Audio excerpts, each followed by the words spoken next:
بسم اللہ الرحمن الرحیم۔ السلام علیکم دوستو، آج کا واقعہ ہے حضرت ذوالقرنین کا، جو بہت ہی دلچسپ واقعہ ہے۔ آپ لوگ اس کو آخر تک ضرور سنیں اور جانیں گے ذوالقرنین کون تھے۔ دوستو واقعے کے ساتھ آخر تک بنے رہیں اور چینل کو سبسکرائب، ویڈیو کو لائک شیئر کریں اور کمنٹ کر کے بتائیں کہ آپ کو واقعہ کیسا لگا۔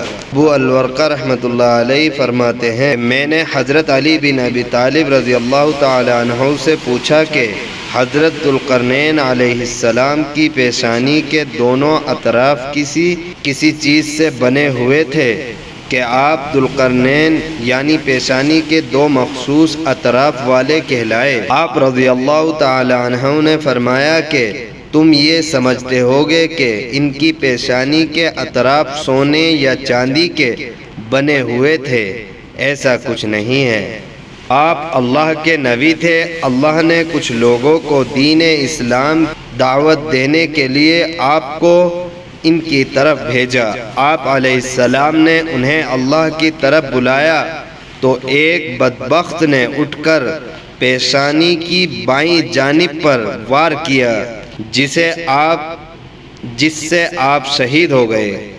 اللہ نے انہیں دوبارہ زندہ کر دیا اور دوبارہ دعوت ایمان و اسلام دینے کے لیے لوگوں کی طرف بھیجا تو اس بار ایک شخص نے آپ کی پیشانی کی دائیں جانب سخت وار کیا، آپ پھر شہید ہو گئے۔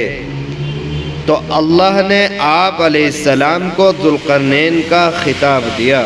دوستو یہ ہے واقعہ ذوالقرنین کا۔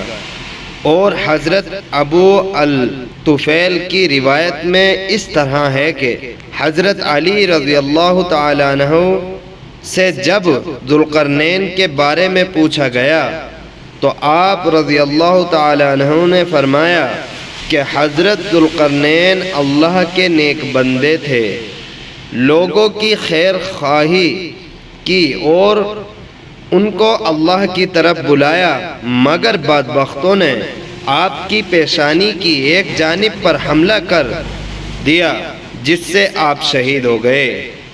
اللہ نے انہیں دوبارہ زندہ کر دیا۔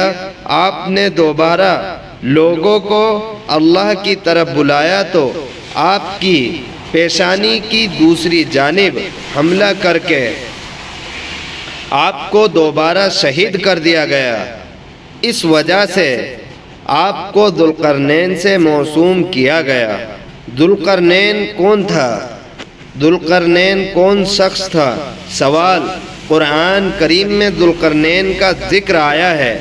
الجواب: ذوالقرنین کے متعلق قرآن کریم میں جو وضاحت ہے وہ صرف اتنی ہے کہ وہ ایک نیک اور عادل بادشاہ تھا جس نے مشرق و مغرب میں پہنچ کر ان ممالک کو فتح کیا اور ان میں عدل و انصاف کی حکومت قائم کی۔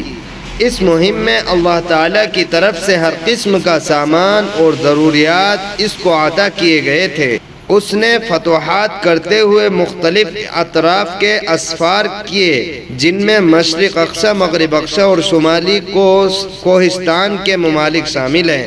اس سفر کے دوران اس نے دو پہاڑوں کے درمیانی درے کو آہنی دیوار سے بند کر دیا، جہاں سے یاجوج ماجوج نکل کر وہاں کے باشندوں کو تکلیف پہنچاتے اور ہراساں کرتے تھے، چونکہ قرآن کریم کا نزول ضروریات کے مطابق ہوتا تھا۔ دوستو آپ کو واقعہ کیسا لگا کمنٹ میں ضرور بتائیں اور چینل کو سبسکرائب، ویڈیو کو لائک شیئر کریں۔